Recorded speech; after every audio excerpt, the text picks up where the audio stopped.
রবিবার ছুটির দিন হলেও যে দেরি করে ঘুম থেকে উঠবো তার কোনো উপায় নেই। সকাল সকাল চলে যেতে হলো ইলিশের বাজারে, মানে মাছের বাজারে। আর আজ বাজারে ইলিশ ভর্তি। যাই হোক, বাজার টাজার করে আসলাম। দেখো এত বাজার করেছি যে ব্যাগ ছিঁড়ে পড়ছে। লাস্ট কিছুদিন কিছু কারণের জন্য বাইক ব্লগ করা হয় না, তাই ভাবলাম আজকে একটা করব। সেই জন্যই রেডি হয়ে পুরনো স্মৃতিকে একটু ঝাড়াই করতে চলে আসলাম দাদার কাছে, দাদার পালসারটা আজকে চালাবো বলে। হ্যাঁ, এটাই হচ্ছে সেই পুরনো পালসার 150। সেলফ স্টার্ট মেরে তো আমরা সবাই এখনকার দিনে স্টার্ট করি, কিন্তু আজকে একটু ট্রাই করলাম কিক স্টার্ট।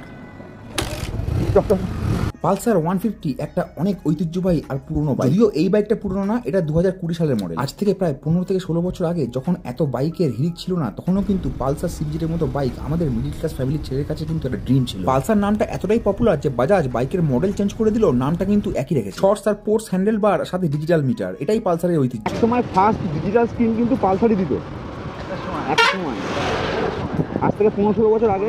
যাই হোক, 2009 সাল থেকে আমি সিবিজেড এক্সট্রিমই চালাই, আমার পালসার ছিল না। চলো এখনকার মতো টাটা, দেখা হবে নতুন কোনো দিন নতুন একটা ভিডিওতে। সবাইকে বাই।